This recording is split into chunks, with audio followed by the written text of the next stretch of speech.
Shalom, selamat pagi jemaat yang dikasihi oleh Tuhan. Sungguh kita bersukacita pada pagi hari ini. Kita boleh berkumpul kembali untuk merayakan Natal dan biarlah sukacita Natal boleh melawat setiap kita. Saya ajak kita berdiri bersama-sama, kita akan buka ibadah kita dengan doa.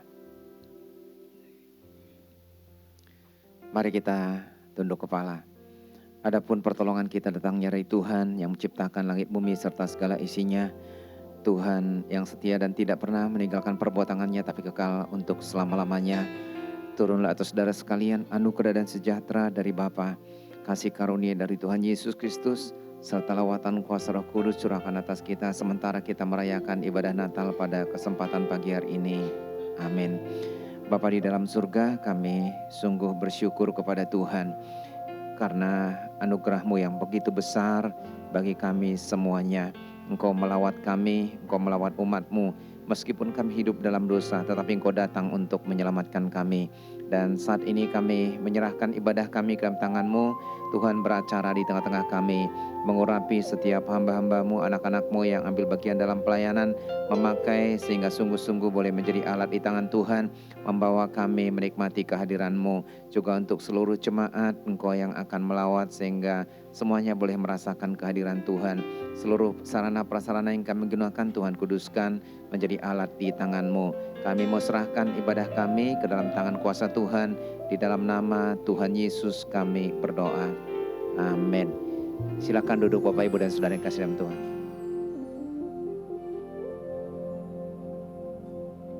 Shalom jemaat yang terkasih di dalam nama Tuhan Yesus Kristus. Selamat hari Natal. Seperti Tuhan Yesus yang lahir di dunia ini bagi kita sebagai manusia, biarlah kasih, damai, serta sukacita Natal juga dapat lahir di hati kita.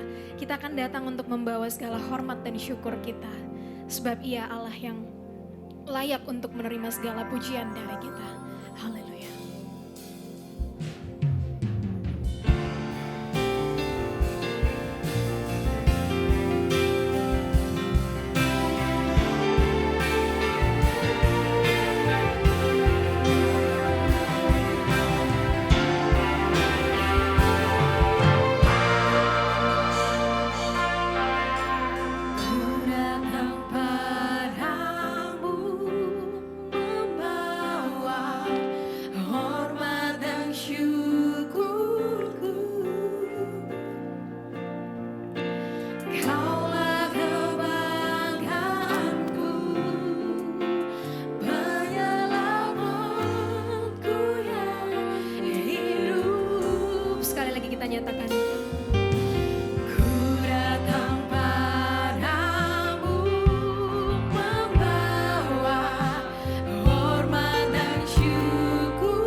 baik. Terima kasih ya Tuhan atas segala berkat-Mu Tuhan hingga pada hari ini Tuhan Yesus.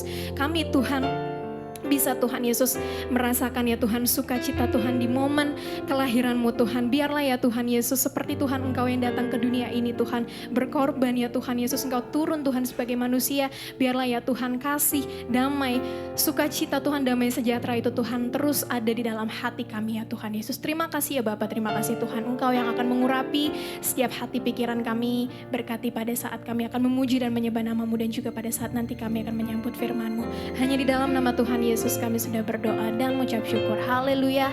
Amin.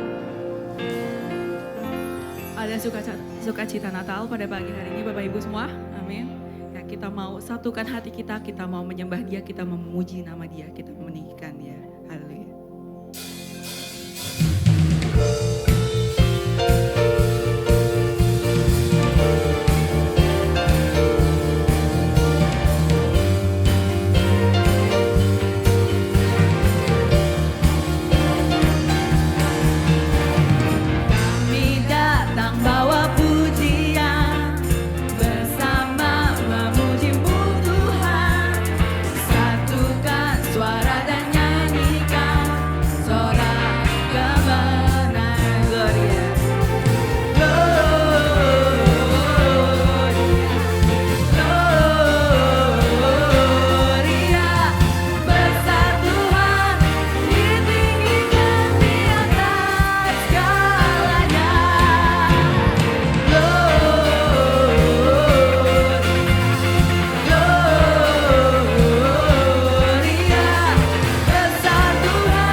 kebesaran-Nya, karena Dia adalah Allah kita.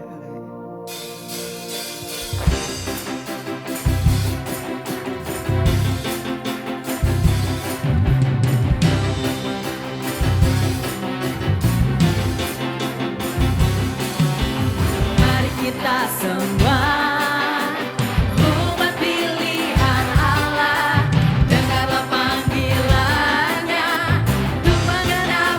firman yang sekarang waktunya.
Bapak Ibu untuk kembali duduk.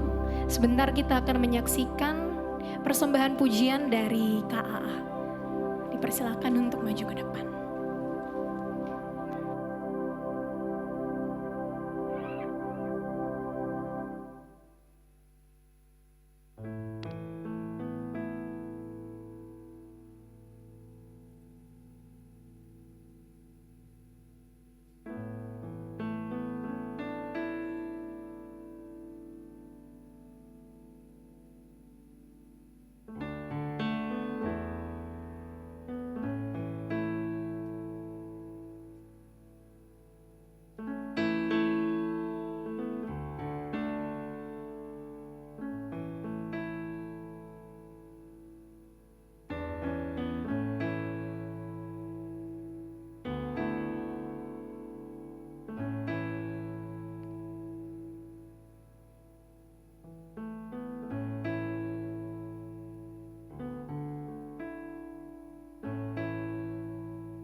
Haleluya, pujian yang sangat luar biasa dari KAA.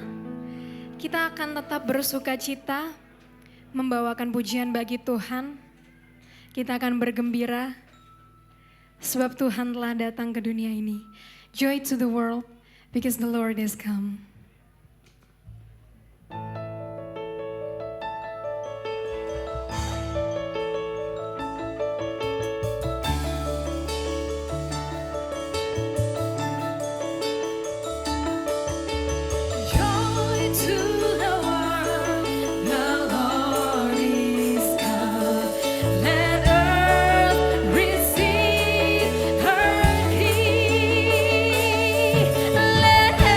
Every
Sebelum kita melanjutkan penyembahan kita mau mendengarkan terlebih dahulu pengumuman. Untuk pengumuman hari ini mau mengingatkan kembali untuk tanggal 31 Desember akan ada kebaktian tutup tahun pada jam 7 malam. Mohon kehadirannya. Sebentar kita akan memberikan yang terbaik untuk Tuhan. Saya persilakan untuk petugas dapat maju ke depan.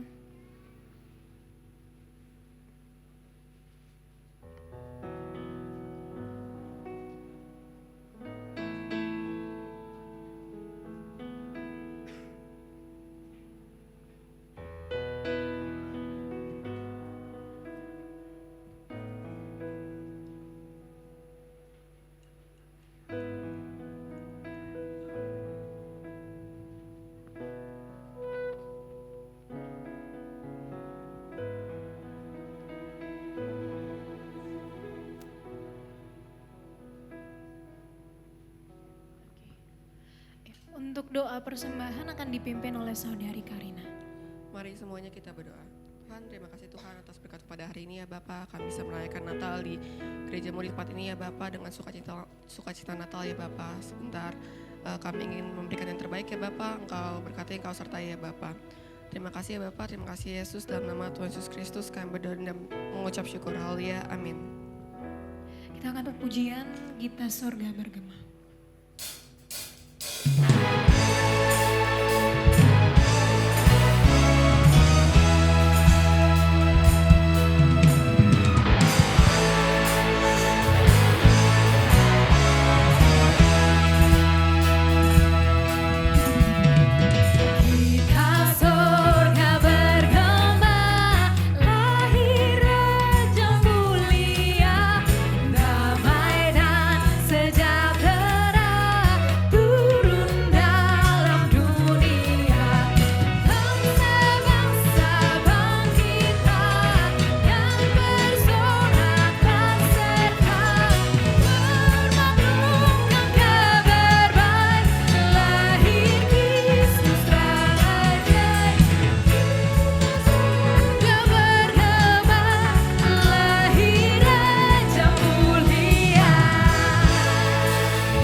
Sebentar kita akan mendengarkan firman Tuhan.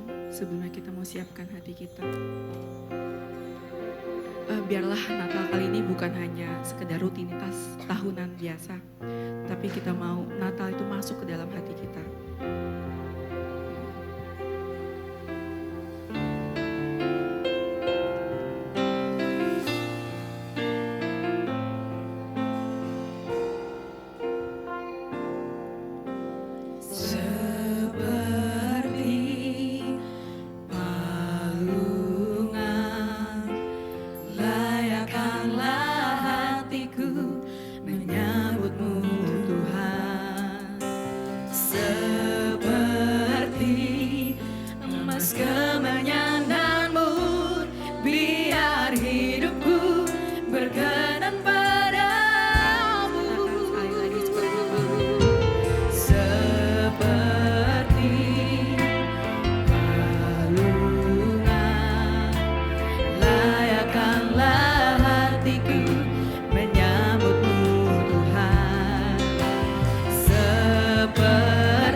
Natal akan menjadi berarti dalam kehidupan kami. Oleh karena kami merasakan kehadiran Tuhan dalam hidup kami. Kami merasakan kasih Tuhan yang tidak pernah berakhir dari waktu ke waktu. Meskipun kami menghadapi situasi yang sulit. Oleh karena kami percaya Engkau hadir buat kami, Engkau lahir buat kami, dan Engkau juga ada buat kami untuk menjadi penolong dalam kehidupan kami, menopang kami dalam setiap jalan kami. Terima kasih Tuhan buat kasih-Mu yang sempurna. Biar segala pujian, hormat, kemuliaan hanya bagi-Mu. Dan kini kami akan merenungkan kembali sebagian firman-Mu. Mari Tuhan Kau berbicara kepada kami. Urapi hamba-Mu pakai bibir mulutnya, supaya setiap apa yang diperkatakan berasal daripada Tuhan, yang akan menuntun kami dalam jalan hidup kami. Urapi setiap jemaat juga, sehingga sungguh-sungguh firman itu boleh menjadi teguran, nasihat, dan tuntunan bagi kami. Di dalam nama Tuhan Yesus kami berdoa. Amin. Silakan duduk Bapak Ibu dan Saudara yang kasih dalam Tuhan. Mari kita bersama-sama membuka Alkitab kita. Pembacaan kita pada saat ini saya ambil dari 1 Raja-Raja pasal yang ke-19. 1 Raja-Raja pasal yang ke-19 ayat yang pertama sampai dengan ayat yang ke-8. Lalu kemudian nanti kita akan baca Wahyu pasal 3 ayat 15 sampai dengan 16. 1 Raja-Raja pasal yang ke-19 ayat 1 sampai dengan yang ke-8. Saya akan membaca ayat 1, Bapak Ibu akan membaca ayat 2. Kita membaca secara bergantian, lalu kemudian nanti Wahyu pasal 3 ayat 15 dan 16 kita baca bersama-sama. Judul dari perikop ini adalah Elia di Gunung Horeb. Ketika Ahab memberitahukan kepada Isabel segala yang dilakukan Elia dan perihal Elia membunuh semua nabi itu dengan pedang,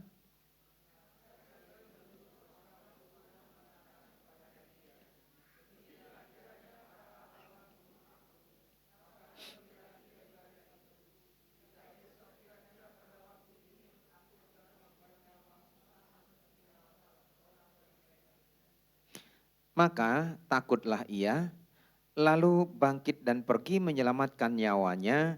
Dan setelah sampai ke Berseba yang termasuk wilayah Yehuda, ia meninggalkan bujangnya di sana.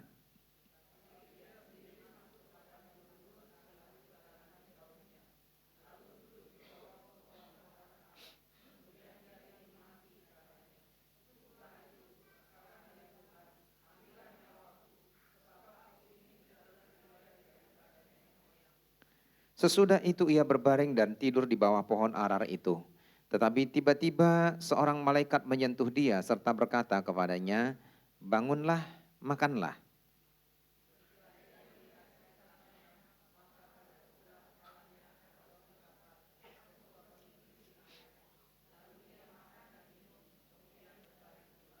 Tetapi malaikat Tuhan datang untuk kedua kalinya dan menyentuh dia serta berkata, "Bangunlah, makanlah, sebab kalau tidak perjalananmu nanti terlalu jauh bagimu."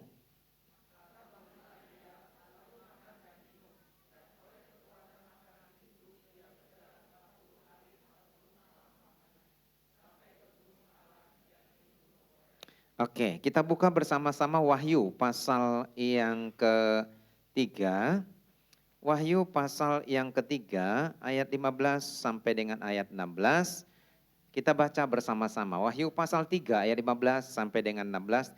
3, 2, 1. Aku tahu segala pekerjaanmu. Engkau tidak dingin dan tidak panas. Alangkah baiknya jengkau dingin atau panas. Jadi karena engkau suam-suam kuku dan tidak dingin atau panas, aku akan memuntahkan engkau dari mulutku. Bapak Ibu dan Saudara yang kasih dalam Tuhan, adapun subtema pembahasan kita pada kesempatan pagi hari ini adalah di mana? Di mana?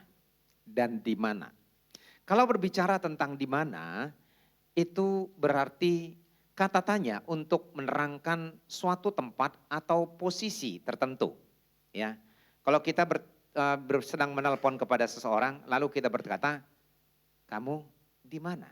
Artinya dia menanyakan sedang atau berada di tempat mana posisi yang sedang ditempati pada waktu itu. Atau barangkali ketika kita mengetik Google Map, maka hal terakhir yang kita perhatikan di situ adalah tujuan di mana tempat yang akan kita tuju. Ataupun sasaran yang akan kita capai. Namun dalam tema ini pembahasan kita tidak berbicara tentang tempat, tetapi berbicara tentang posisi iman kita atau tempat kondisi iman kita ataupun kerohanian kita, pelayanan kita yang sedang terjadi ataupun yang kita alami dalam kehidupan kita. Lalu mungkin kita akan bertanya, dari mana kita akan tahu posisi iman kita dan bagaimana kondisi kerohanian kita pada saat ini? Nanti secara jelas pada tanggal 31 saya akan membahas tentang bagaimana. Ya, bagaimana? Karena kemarin saya mengatakan khotbah saya berseri, kemarin membahas tentang bangkitlah.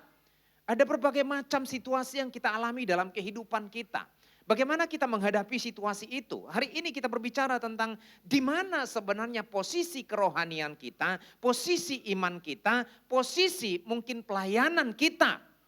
Dan itu perlu kita pahami, itu perlu kita sadari, dan itu perlu kita ketahui. Dan Tuhan memberikan satu gambaran yang sangat jelas untuk menentukan di mana posisi kita pada saat ini.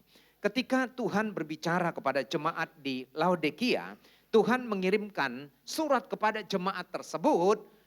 Kalau kita memperhatikan dalam kitab Wahyu tadi, firman Tuhan berkata, "Aku tahu segala pekerjaanmu. Engkau tidak dingin dan tidak panas.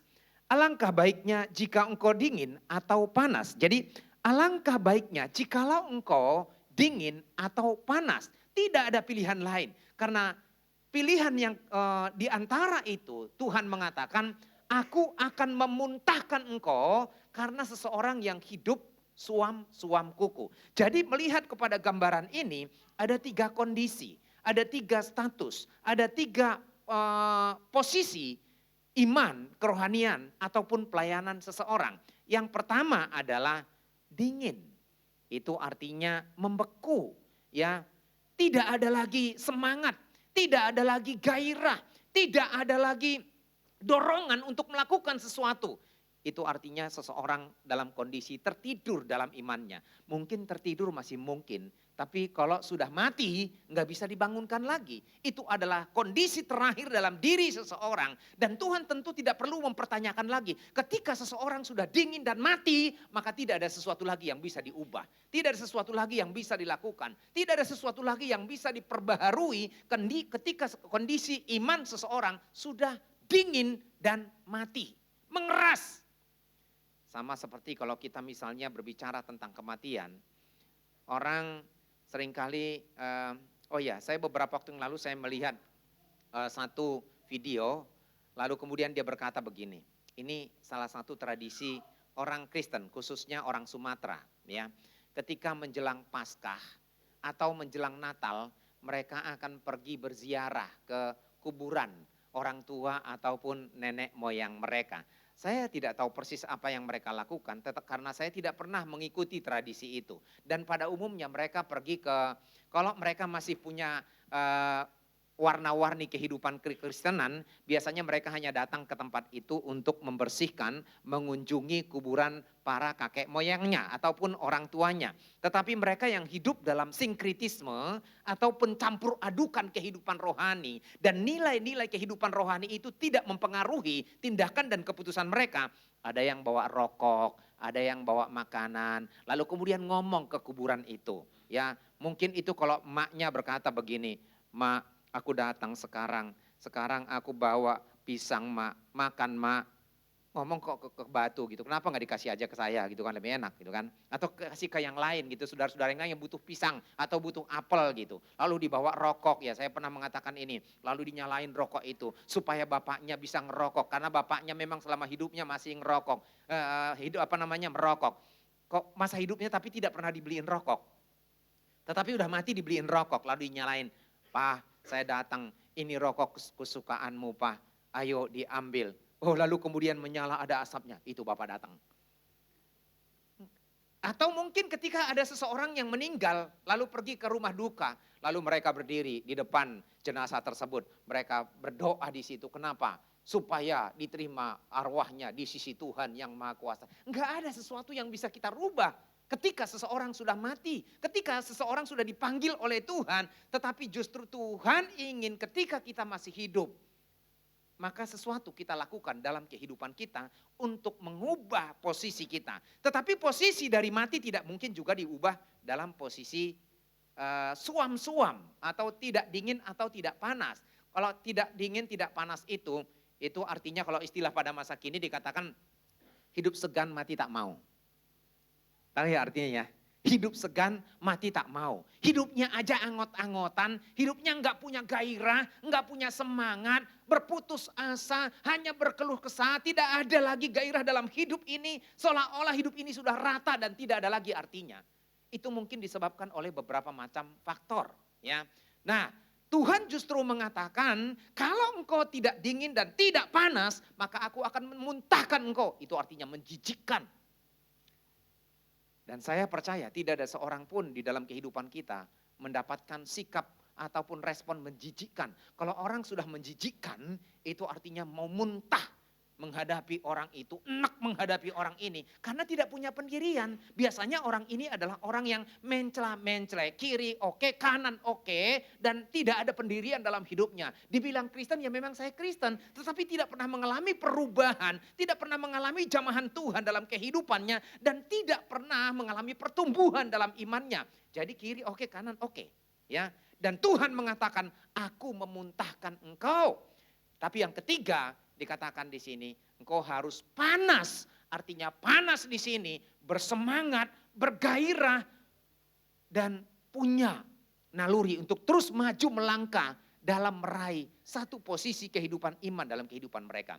Suka atau tidak suka, sadar atau tidak sadar, situasi yang kita hadapi, posisi yang kita miliki, yang kita tempati pada saat ini sangat berhubungan dengan kondisi atau keadaan kehidupan kita.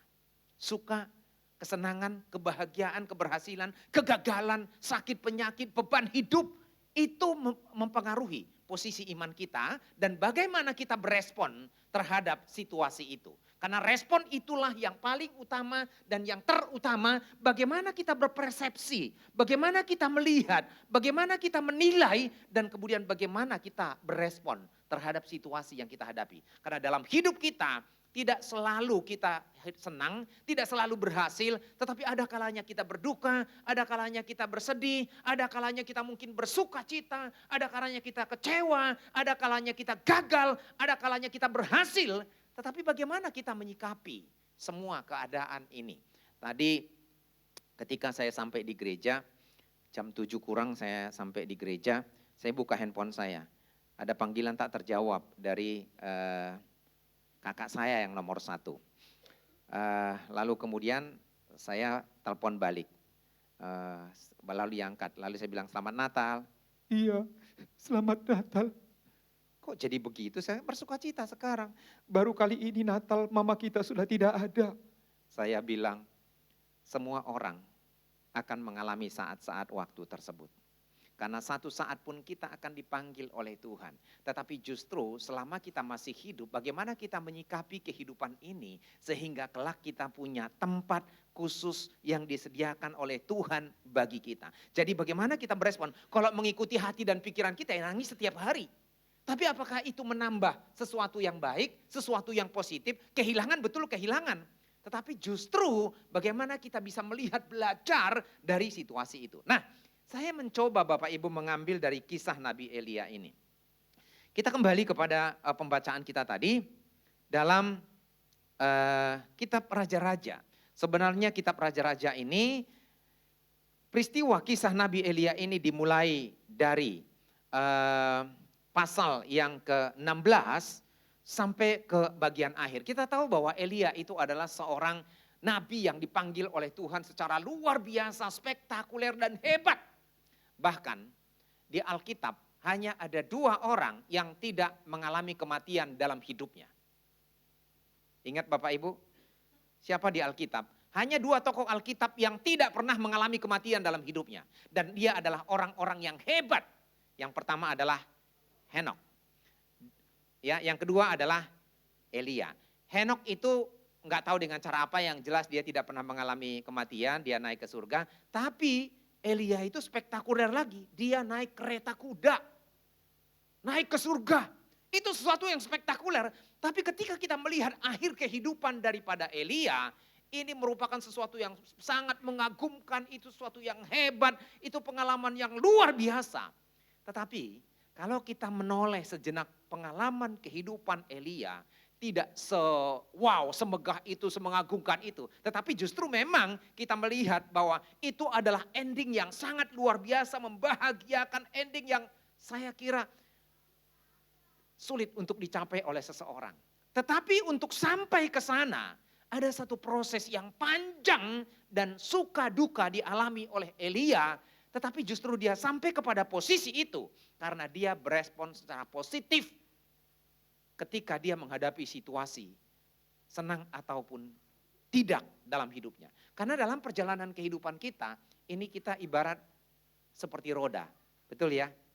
Roda itu ada kalanya, roda itu selalu berputar. Kehidupan kita selalu berputar. Tetapi ada kalanya kita di bawah, ada kalanya kita di atas. Ketika seseorang berada di atas, apakah dia bisa menempatkan diri di posisi tersebut supaya tidak jatuh? Tetapi ketika juga seseorang berada di bawah, apakah dia mampu kuat dan bertahan sehingga dia tidak tergeletak? Nah, kita akan belajar Bapak Ibu. Dalam pembacaan kita tadi, peristiwa ini terjadi dilatar belakangi oleh kemenangan gemilang, mujizat yang luar biasa yang dilakukan oleh Nabi Elia dalam menghadapi nabi-nabi Baal dan nabi-nabi Asyera. Ketika Ahab memerintah atas Israel, dia menjadi seorang raja. Ketika dia menikah, sudah ada satu pelanggaran yang dilakukan yang sangat kejam dan dilarang oleh Tuhan. Bahwa dia menikah dengan orang yang bukan umat Tuhan, bukan orang Israel. Oke lah, saya kasih umat Tuhan, bukan umat Tuhan, ya. Tetapi justru orang Sidon, penyembah berhala, dewa Baal dan dewa Asyera. Nah, oleh karena kejahatan daripada Ahab dan Ratu Isabel, sehingga bangsa itu mayoritas ikut mereka, namanya pemimpin, ya, menjadi idola mereka, menjadi penguasa pada saat itu. Begitu sangat berpengaruh dalam kehidupan iman mereka, lalu kemudian mempengaruhi seluruh rakyat Israel. Dan ada begitu banyak, bahkan mayoritas orang Israel menyembah dewa-dewa Baal dan dewa Asyera. Oleh karena dosa-dosa Ahab dan Isabel dan seluruh rakyat itu, akhirnya Tuhan menghukum mereka tidak turun hujan selama 3 tahun setengah. Bisa dibayangkan kalau di Indonesia aja ada musim hujan, musim kemarau, hanya 2 musim. 6 bulan aja tidak turun hujan, maka orang sudah berteriak, gagal panen. Tidak ada lagi air dan lain sebagainya. Dan ini di sana, air itu bukan sesuatu yang mudah untuk didapatkan. Jadi ketika 3 tahun setengah tidak ada hujan, itu menjadi malapetaka, hukuman yang begitu berat bagi mereka. Lalu kemudian Elia memanggil Ahab supaya memanggil 800 nabi-nabi mereka, nabi Ratu Isabel, 400 nabi Baal dan 450 nabi Asyera. Lalu dibawa ke Gunung Karmel. Setelah dibawa ke Gunung Karmel, mereka di sana mengadakan satu kontes, menyediakan korban mesbah kepada Tuhan dan menyediakan korban mesbah kepada dewa-dewa mereka. Lalu dikelilingi, diisi dengan air dan kemudian dikasih kayu bakar. Mereka berdoa supaya Allah mereka, Tuhan mereka menurunkan api untuk menerima memakan korban persembahan mereka. Dan setelah kontes itu dilakukan, Ternyata nabi-nabi Baal, nabi-nabi Asyera, mereka berseru, mereka berteriak-teriak, mereka memanggil Tuhan mereka. Ternyata tidak ada tindakan apapun yang mereka dapatkan. Giliran Elia, dia berdoa kepada Tuhan Allah Israel, supaya Tuhan memakan persembahan itu dan turun hujan. Dan Tuhan kemudian menyatakan kuasanya, lalu kemudian memakan korban persembahan itu. Dalam prosesnya kemudian ada turun embun dan hujan kemudian turun. Nah, kemudian apa yang dilakukan oleh Elia? Elia kemudian membawa ke 800 nabi ini ke sungai. Lalu mereka disembelih. Dan situasi ini, kejadian ini membuat kemarahan yang luar biasa dari Ratu Isabel. Ratu Isabel pada saat itu sangat berkuasa. Dia adalah istri yang ditakuti oleh suami. Suami-suami takut kepada istri karena suaminya berada di bawah ketek istri. Nah, mendengar itu karena ketika sudah selesai kontes itu, Elia mengatakan silakan kau pulang. Gitu kepada Ahab, dia pulang. Bukan dia bertobat, bukan dia berubah, tapi kemudian lapor kepada istrinya. Dia bilang, "Yang, habislah sudah kita semuanya." Kenapa? Semua nabi-nabi kita sudah dibunuh. Apa kata Isabel? Maka Isabel menyuruh seorang suruhan mengatakan kepada Elia, "Beginilah kiranya para Allah menghukum aku, bahkan lebih lagi daripada itu. Jika besok kira-kira pada waktu ini aku tidak membuat nyawamu seperti nyawa salah seorang dari mereka." Wow, wanita tangan besi. Bangkit. Dia kemudian melakukan ancaman kepada Elia. Dan ketika mendengarkan ancaman itu, apa yang dilakukan oleh Elia? Maka takutlah ia lalu bangkit dan pergi menyelamatkan nyawanya. Dan setelah sampai di Beersheba yang termasuk wilayah Yehuda, ia meninggalkan bujangnya di sana. Tetapi ia sendiri masuk ke padang gurun sehari perjalanan jauhnya, lalu duduk di bawah pohon arar. Kemudian ia ingin mati, katanya, "Cukuplah itu sekarang ya Tuhan. Ambillah nyawaku," dikatakan, "sebab aku ini tidak lebih baik daripada nenek moyangku. Cukuplah ini Tuhan, saya sudah tidak kuat lagi, saya sudah tidak mampu lagi. Lebih baik cabut nyawaku Tuhan, aku mau mati saja." Bapak Ibu, situasi ini bagaikan anti klimaks. Ini adalah anti klimaks dari perjuangan Elia. Seorang nabi Tuhan yang dipakai oleh Tuhan yang luar biasa, kini sekarang berada dalam posisi tidak berdaya, tidak punya semangat lagi hidup, tidak ada lagi gairah untuk melayani, tidak ada lagi semangat untuk melanjutkan perjalanan hidupnya. Padahal dia baru saja melakukan mujizat yang luar biasa. Tuhan bisa turun dari langit, dari surga untuk memakan korban persembahannya. Tetapi memang kalau dipikirkan secara logika manusia, ini bukan masalah yang mudah karena seorang penguasa yang begitu keras pada waktu itu sedang mengancam dia. Dan memang tidak dapat dipungkiri bahwa dalam kondisi tertentu, seringkali kita berada dalam masa yang begitu berat, masa yang sulit sekali buat kita menghadapinya. Apakah itu kita mungkin diperhadapkan dengan masalah keluarga, atau mungkin kita diperhadapkan dengan masalah keuangan atau pekerjaan, atau mungkin kita sedang menghadapi situasi yang begitu berat dan begitu sulit, dan rasanya hidup ini sudah tidak ada berarti, tidak ada lagi jalan keluar, tidak ada lagi pertolongan, tidak ada lagi celah buat kita untuk melangkah. Dan setiap manusia memang memiliki batas kemampuan.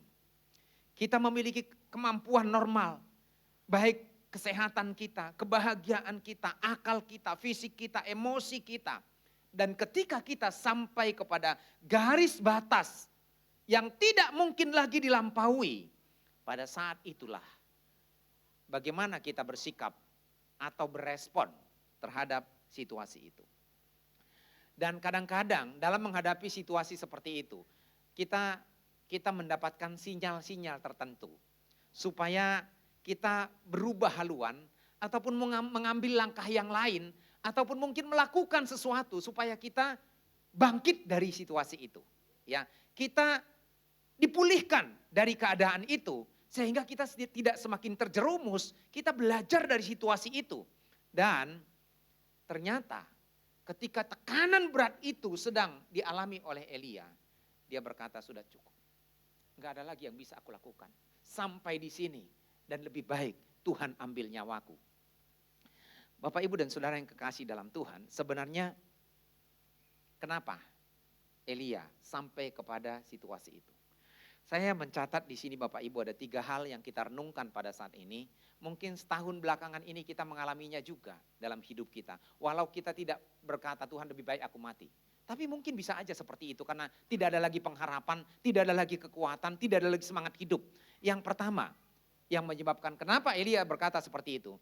Karena Elia sedang mengalami kelelahan fisik dan mental. Elia sedang mengalami kelelahan fisik dan mental. Nah, kenapa dia mengalami kelemahan fisik? Di sini dikatakan, tetapi ia sendiri masuk ke padang gurun sehari perjalanan jauhnya. Ya, dia masuk ke padang gurun sehari perjalanan jauhnya, jauh banget. Bapak Ibu pernah berjalan gak selama 4 jam? Tanpa pepohonan, tanpa minum air, bisa dibayangkan sehari perjalanan jauhnya di padang gurun. Itu artinya di padang gurun belum tentu ada mata air dan belum tentu ada pepohonan. Tetapi sehari perjalanan jauhnya, saya sering mengalami Bapak Ibu, sehari perjalanan jauhnya. Jalan kaki pernah saya ngalamin, kalau naik bus tentu juga sangat membosankan ya Bapak Ibu ya. Sehari perjalanan jauhnya. Saya membayangkan baru saja terjadi. Benaya minggu yang lalu saya tanya, Ben kamu kapan pulang? Dia bilang, belum tahu Pak karena harus nunggu jadwal. Oke. Lalu kemudian hari Jumat dia berkata, Pak Ben besok mau pulang, bisa dijemput enggak? Gitu. Saya pikir pulang Sabtu malam, nyampe di sini Minggu pagi gitu ya. Nah, lalu kemudian dalam pembicaraan selanjutnya siang atau sorenya saya berkata begini, Ben kamu berangkat jam berapa? Jam 7 malam atau jam 7 pagi? Dia bilang jam 7 pagi. Oke ya sudah nanti Papa akan jemput. Mungkin antara jam 7 jam 8 malam Pak di Pulau Gebang gitu. Oke saya persiapkan. Lalu kemudian saya tanya itu sudah 3:30. Ben posisimu sekarang ada di mana? Masih di Semarang Pak. Perjalanan dari jam 7 pagi jam 3:30 masih di Semarang. Lah mungkin nyampenya jam 9, jam 10 malam Pak. Lalu kemudian ya sudah dinikmatin aja. Tidur sepuasnya. Saya bilang kayak gitu. Ya oke. Lalu kemudian kalau tidak salah saya berangkat dari rumah itu hampir jam 9. Mungkin jam 9-an baru nyampe. Lalu kemudian hitungan 14 jam. Itu sesuatu yang 14 jam itu saya tanya, kamu udah makan? Makan 2 kali. Karena memang paketnya makan 2 kali dikasih oleh bus tersebut. Wah enak dong makan 2 kali, dikasih lagi snack, dikasih roti-roti begitu kan, dikasih minuman.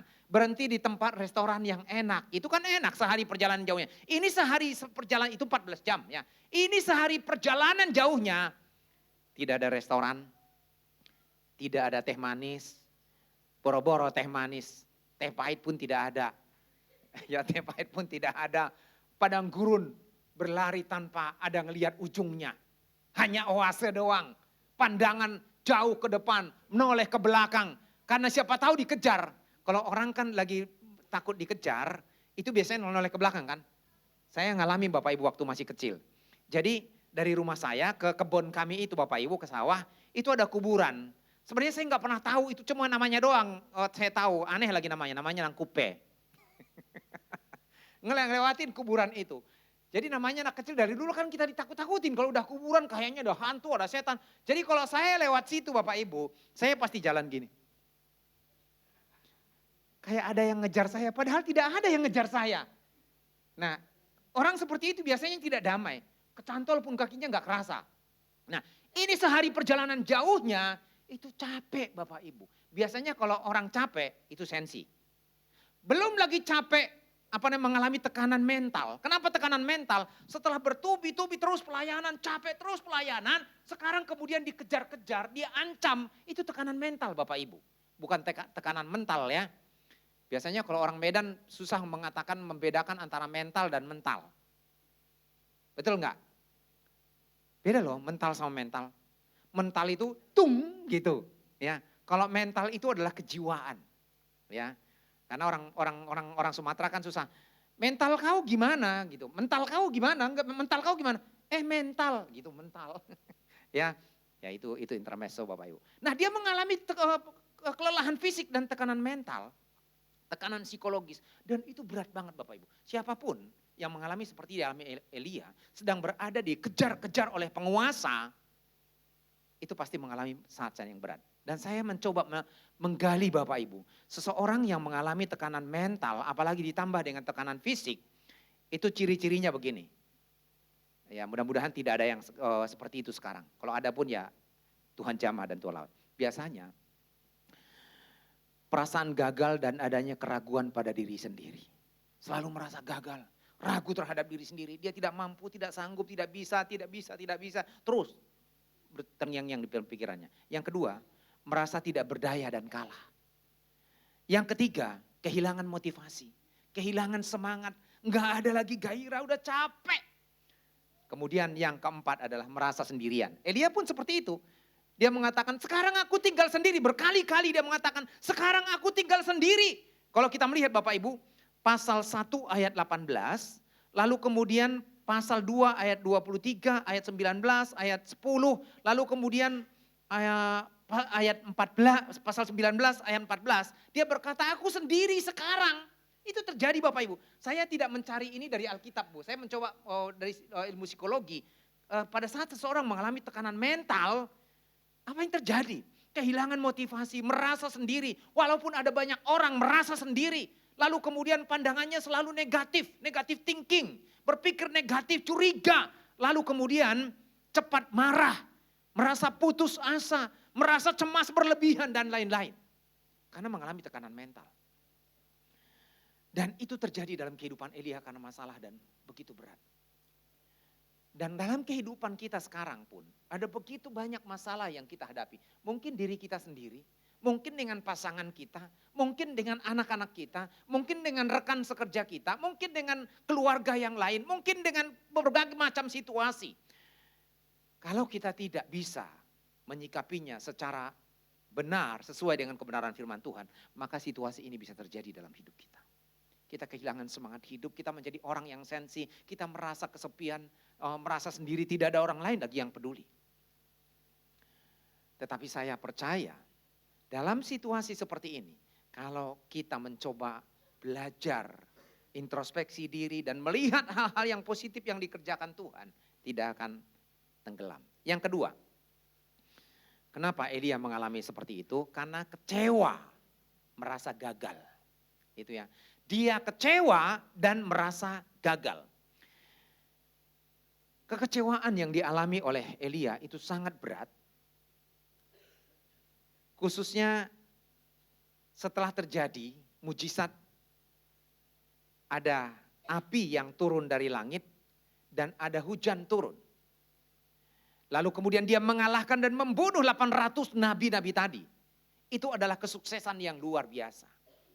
Tetapi dalam situasi ini tentu dia berharap supaya apa yang terjadi itu, mujizat itu, kehadiran Tuhan, lawatan Tuhan, jawaban doanya menyebabkan ataupun berakibat orang Israel bertobat, Ahab dan Isabel sadar dan kemudian kembali mencari Tuhan. Tetapi ternyata apa yang diharapkan oleh Elia, apa yang dibayangkan oleh Elia, nol. Justru kembali balik menyerang dia. Elia merasa sudah bekerja keras memberitakan firman Tuhan, baik kepada raja maupun kepada rakyat. Tetapi mereka tetap saja mengeraskan hati. Elia terus menyuarakan pertobatan. Menceritakan tentang nenek moyang mereka yang kena hukuman oleh karena dosa-dosa dan kejahatan mereka. Bagaimana mereka hidup menderita, bagaimana mereka ditawan. Tetapi ternyata tidak ada pertobatan. Kendati pun Tuhan telah menurunkan api dari langit untuk membakar korban persembahan dan mengalahkan nabi-nabi Baal. Tetapi Ahab, Isabel, dan orang Israel sama sekali tidak peduli.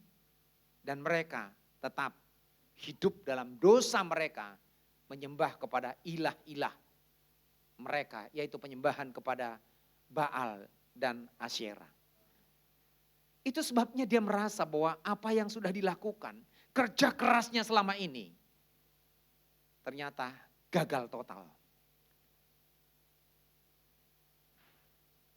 Saya percaya bahwa setiap kita pernah merasa gagal.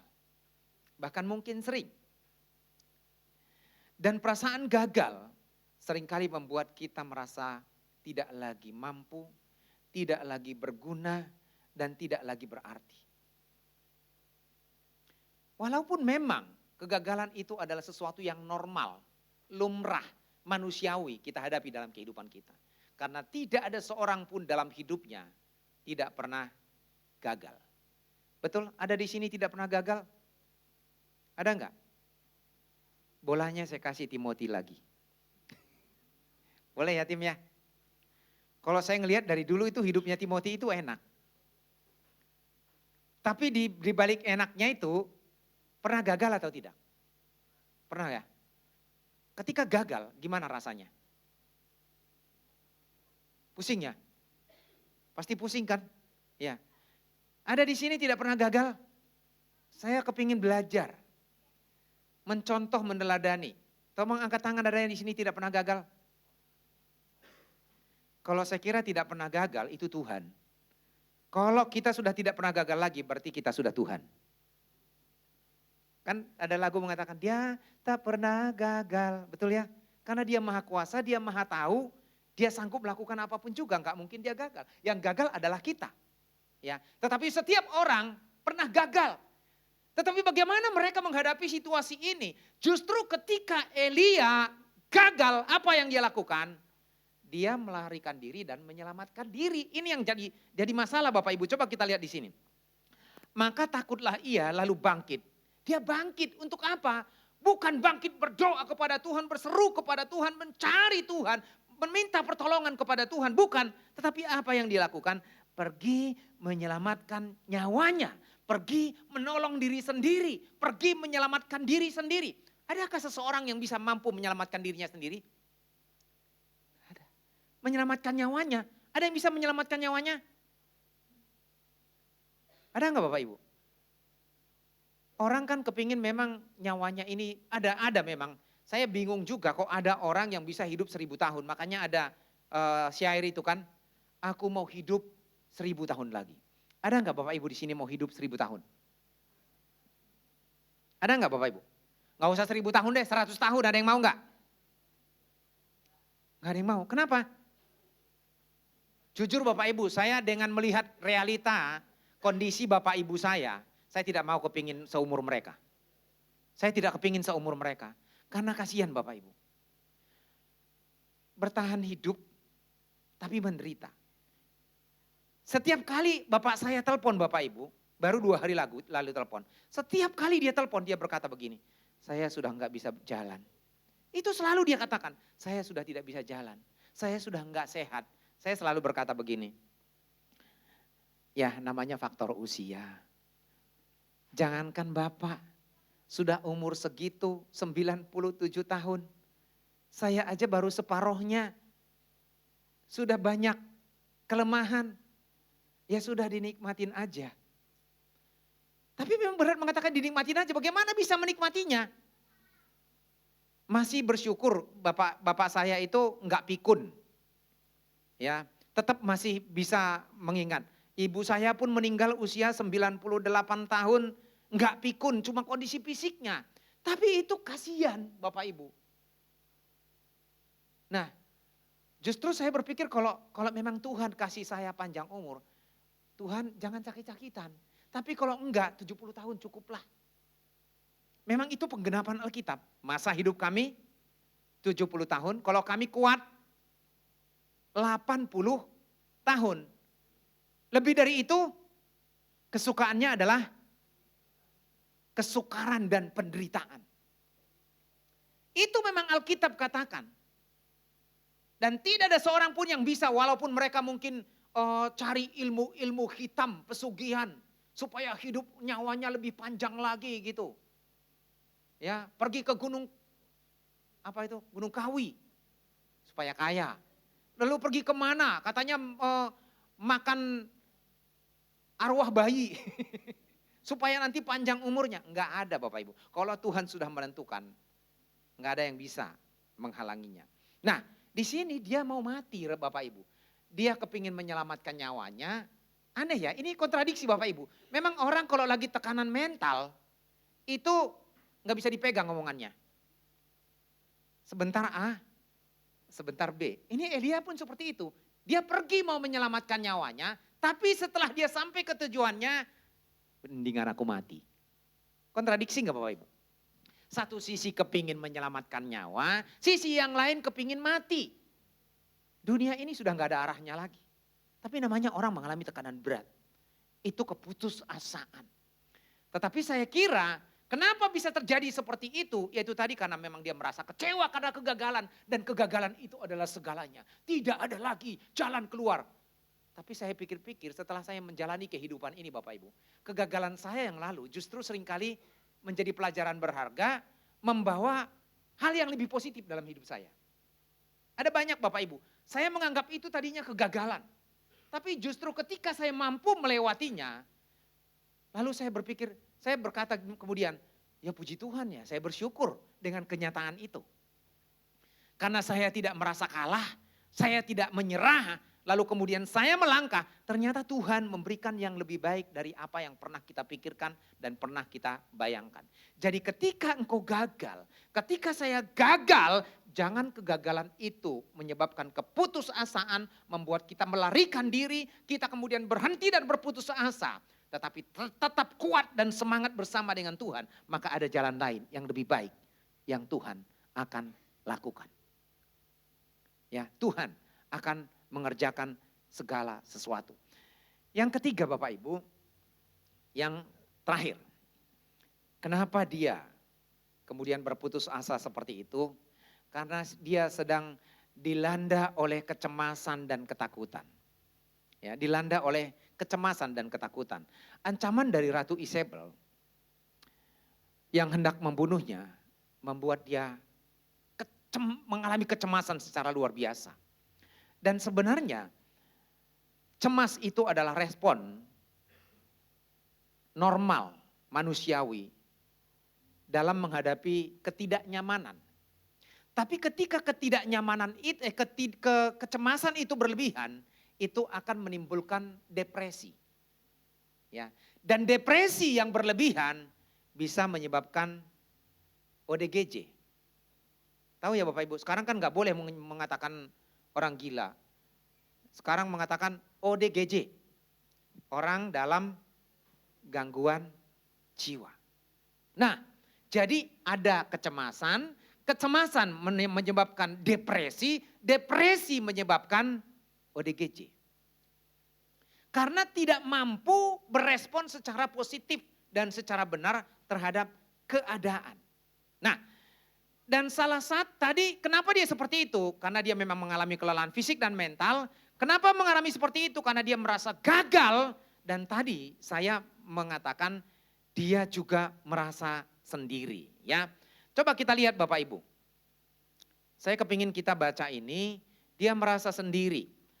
Ayat pasal 18 ayat 22. Coba kita lihat Bapak Ibu. Ayat 22. Lalu Elia berkata kepada rakyat itu, hanya aku seorang diri yang tinggal sebagai nabi Tuhan. Padahal nabi-nabi Baal itu ada 450 orang banyaknya. Ya, dia berkata, hanya aku seorang diri. Bahkan ketika Tuhan berbicara kepadanya, lalu kemudian dalam ayat yang ke-40, dia berkata lagi, pasal 18 ayat 40.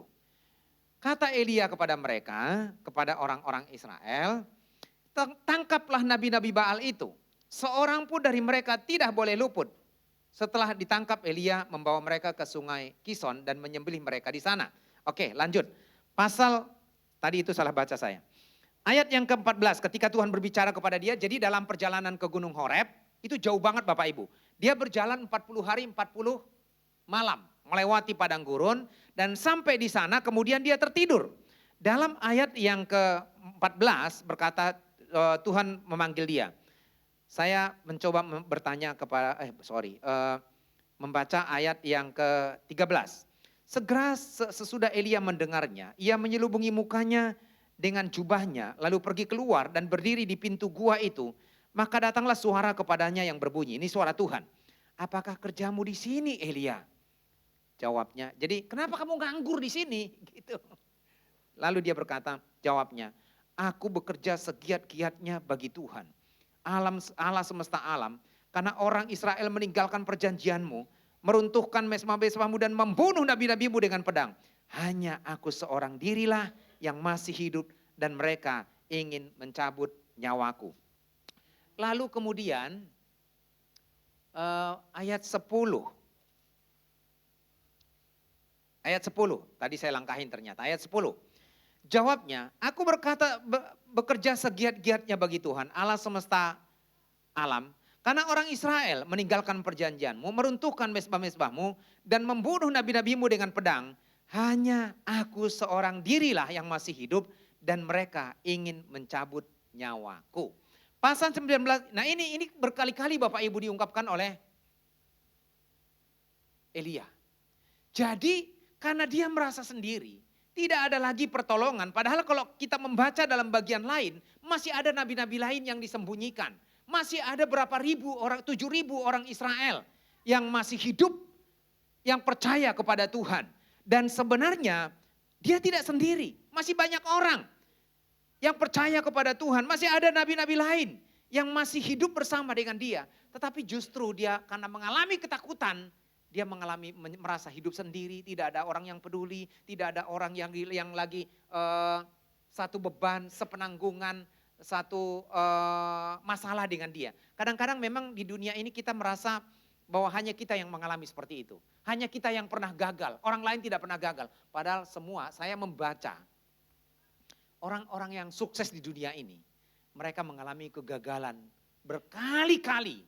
Tetapi mereka tidak pernah berhenti, mereka tidak pernah berputus asa, dan tidak pernah merasa ketakutan untuk mencoba lagi. Nah, justru kita melihat di sini, Elia memang sudah mengalami saat yang sangat-sangat berat, tetapi justru dia merasa gagal, kecewa, dan dia mengalami ketakutan yang berlebihan dalam hidupnya. Kenapa dia takut? Karena dia sudah mengesampingkan kuasa Tuhan. Dia sudah lupa dengan pertolongan Tuhan. Dia sudah lupa bahwa Tuhan itu berkuasa. Kalau dia ingat, baru saja api turun dari langit. Baru saja turun hujan, Tuhan menjawab doanya. Dia tidak akan mengalami ketakutan karena Tuhan beserta dia.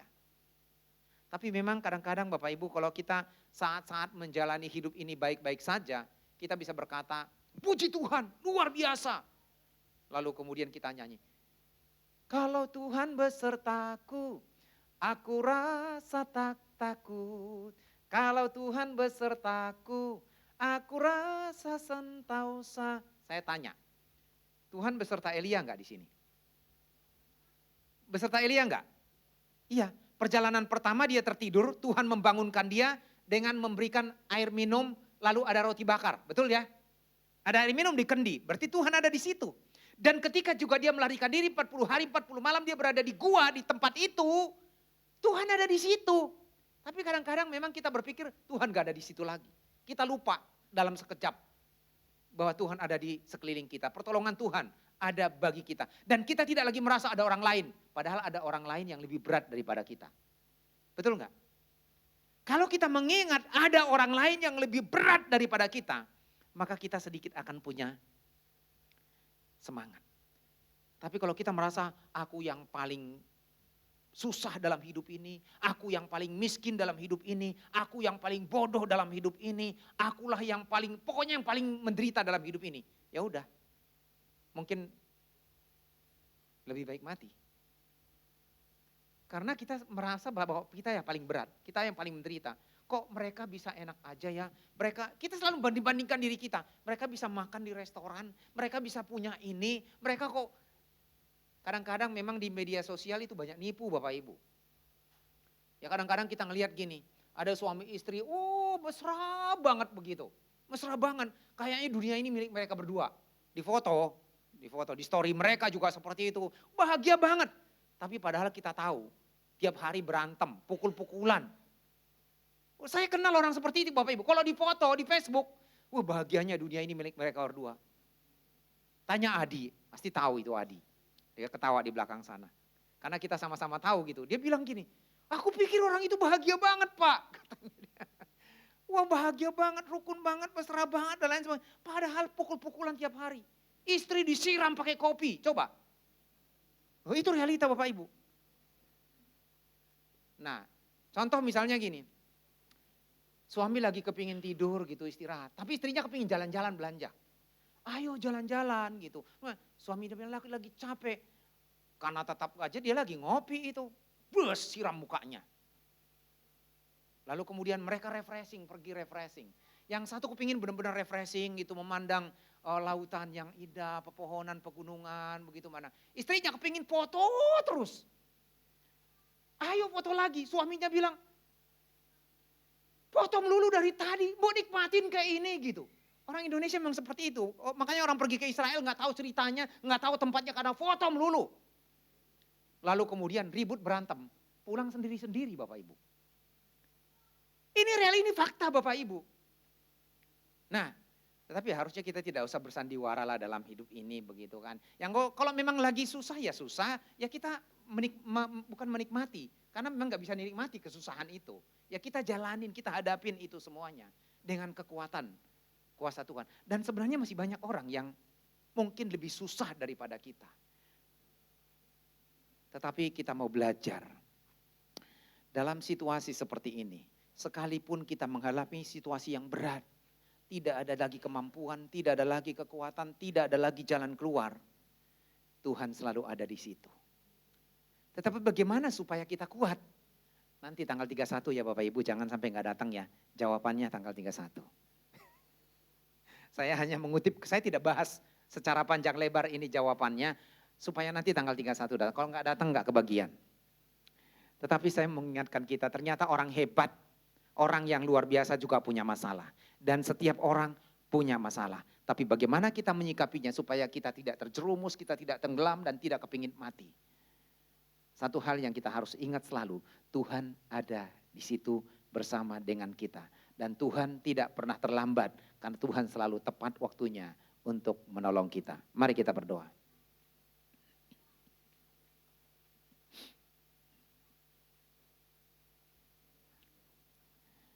Tuhan, kami menyadari bahwa jalan-jalan yang kami hadapi tidak selamanya rata dan lurus. Kami harus melangkah dalam kerikil-kerikil yang tajam. Badai yang kencang mencoba untuk menghempaskan kami. Gunung-gunung persoalan yang terjal. Dan lembah yang curam yang sulit bagi kami. Tetapi Engkau berjanji kepada kami, apabila kami hidup di dalam Engkau, sampai masa tua kami, Engkau tetap menggendong kami.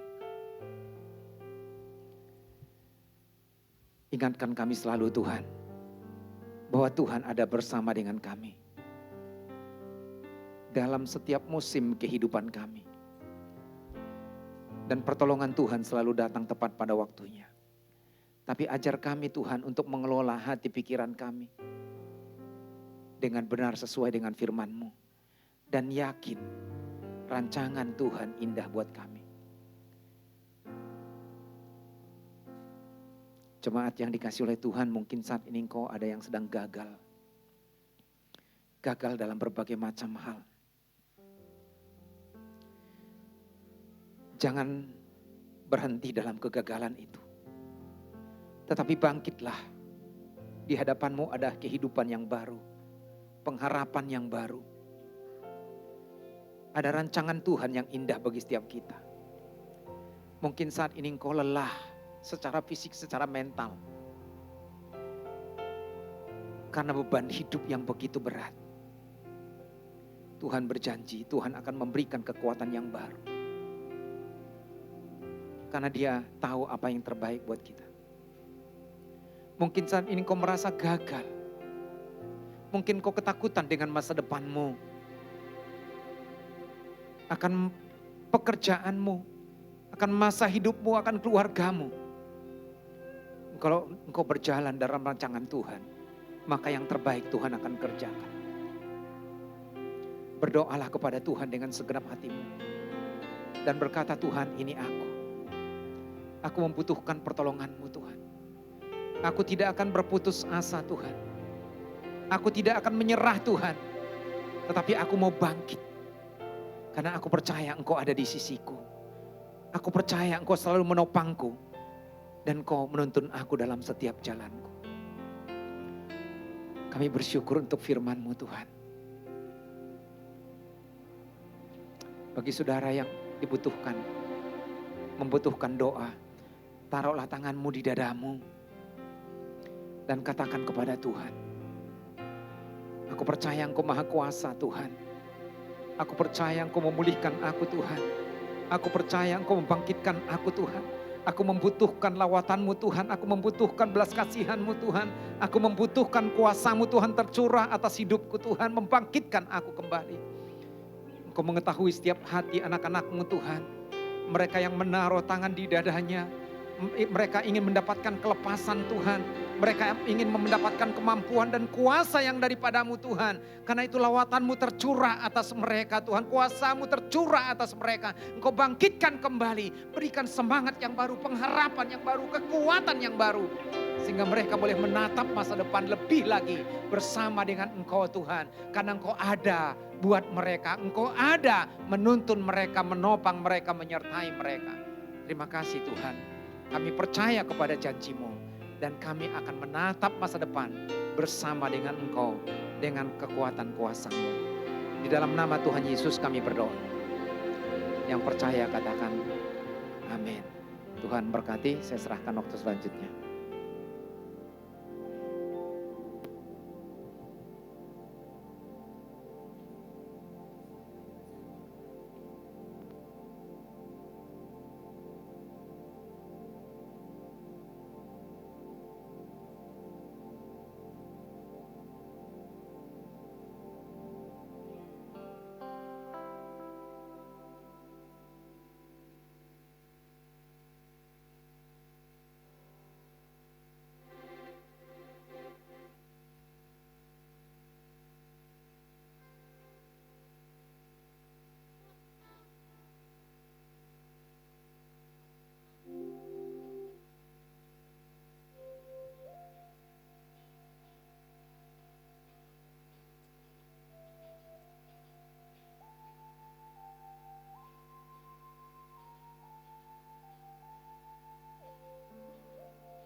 datang bawa pujian, bersama memuji-Mu Tuhan. Satukan suara dan nyanyikan sorak kemenangan.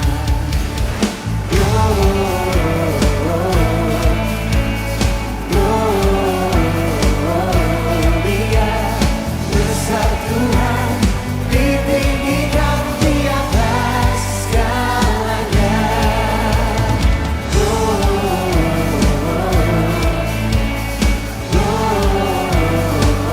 Gloria, besar Tuhan, ditinggikan pujinya. Gloria.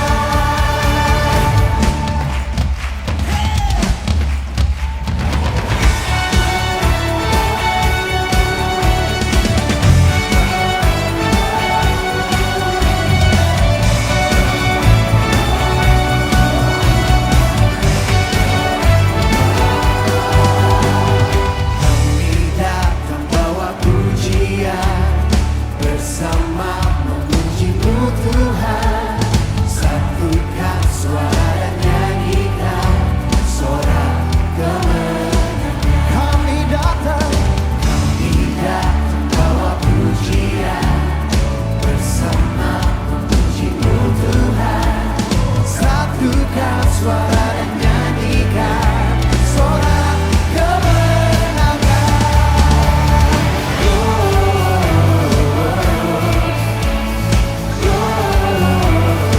Gloria, besar Tuhan, ditinggikan di atas segalanya.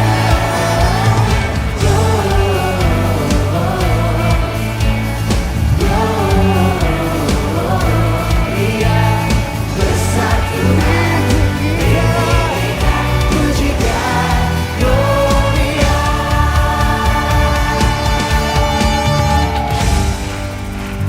Tuhan berdahsyat, amin. Berikan tepuk tangan buat Tuhan, saudara.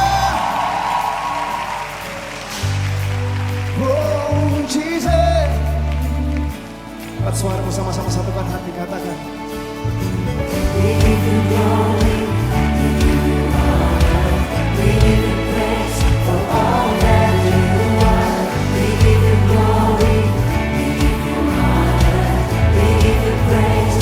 Gloria, we give you glory, we give you honor, we give you praise for all that you are. We give you glory, we give you honor, we give you praise. Gloria, we give you glory, we give you honor, we give you praise for all that you are. We give you glory, we give you honor, we give you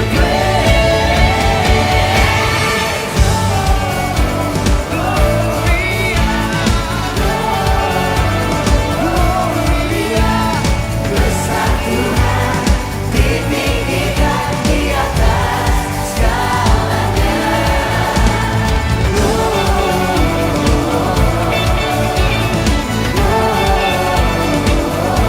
Gloria, besar Tuhan, ditinggikan pujinya.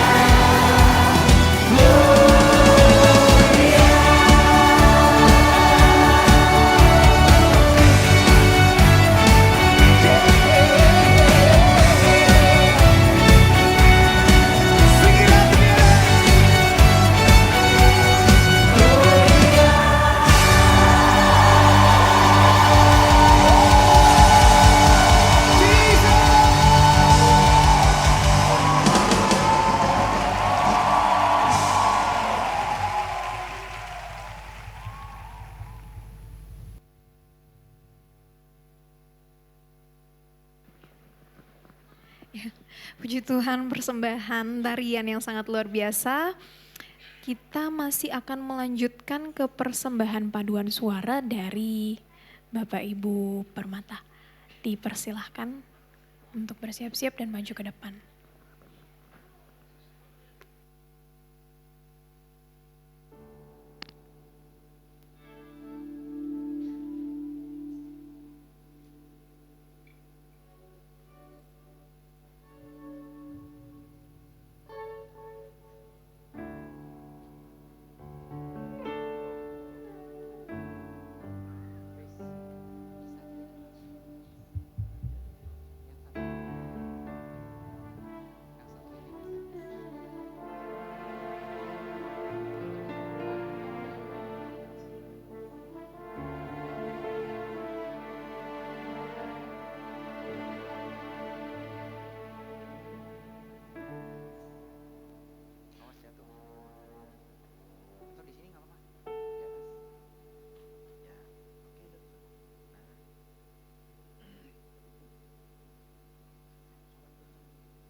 Saya ajak kita berdiri bersama-sama, kita akan tutup ibadah kita.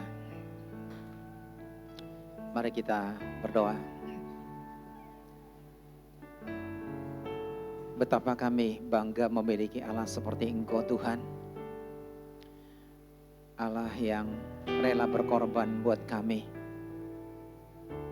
Melepaskan kebesaran, keagungan dan kemuliaan. Menjadi sama seperti manusia. Lahir bukan di istana, bukan di tempat yang mewah, tetapi di tempat yang hina, di kandang domba. Supaya kami yang tidak berdaya, kami yang tidak berdosa dan tidak berpengharapan, kami dapat diselamatkan dan beroleh hidup yang kekal. Dan itulah yang kami ingat kembali pada kesempatan ini. Kami merayakan Natal dengan sukacita karena kami telah menjadi bagian dari kerajaan Allah. Kami menjadi anak-anak Allah dan menjadi ahli waris dalam kerajaan-Mu. Terima kasih Tuhan, 1 tahun kami boleh lalui. Tahun yang lalu kami dapat merayakan Natal dan tahun ini pun kami dapat merayakannya kembali. Dan kami rindu Tuhan. Tuhan akan terus memampukan kami bertahan dalam iman kami. Bahkan bukan hanya bertahan, kami akan semakin bertumbuh dalam iman dan kedewasaan iman kami kepada Tuhan. Dan kami menjadi sempurna sama seperti Engkau menjadi sempurna. Terima kasih Tuhan buat rekan-rekan panitia yang sudah mempersiapkan segala sesuatunya. Kami juga bersyukur buat setiap anak-anak-Mu yang ambil bagian untuk mengisi seluruh rangkaian acara yang ada. Engkau yang akan terus memakai mereka, memberkati mereka. Kami bersyukur juga buat setiap jemaat Tuhan dan dengan setia mereka tetap mendukung pekerjaan-Mu di tempat ini. Menjadi jemaat yang setia dan Tuhan akan terus memberkati mereka. Memberkati dalam pekerjaan, dalam studi mereka, bahkan dalam setiap langkah-langkah mereka. Kami berdoa buat jemaat yang tidak dapat mengikuti ibadah Natal dan perayaan Natal. Engkau juga akan tahu beban hidup mereka. Engkau yang akan melawat mereka dan memberkati mereka, bahkan membangkitkan iman mereka, supaya mereka tetap setia kepada Tuhan. Kami berdoa juga Tuhan untuk rencana ibadah tutup tahun yang akan kami laksanakan pada tanggal 31. Tuhan juga yang akan memberkati, Tuhan akan campur tangan sehingga semuanya itu dapat kami persembahkan untuk kemuliaan dan kebesaran bagi nama Tuhan. Terima kasih Tuhan. Kami berdoa juga buat bangsa dan negara kami. Kau memberkati pemerintah, aparat keamanan baik TNI maupun Polri yang telah bekerja secara maksimal untuk menjaga keamanan bangsa kami ini. Terima kasih Tuhan. Dan sebentar kami akan meninggalkan tempat ini. Kami akan kembali ke rumah kami dan aktivitas kami. Kami mohon Tuhan memberkati kami.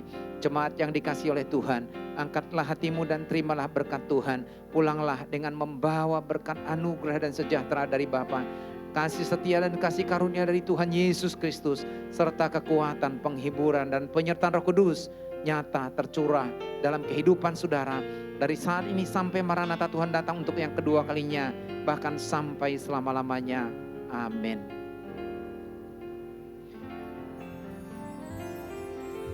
Bapa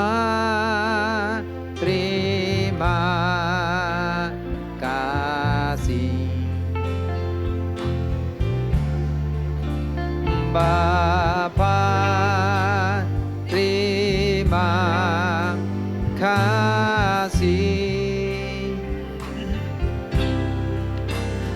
Bapa di dalam surga, ku berterima kasih. Amin.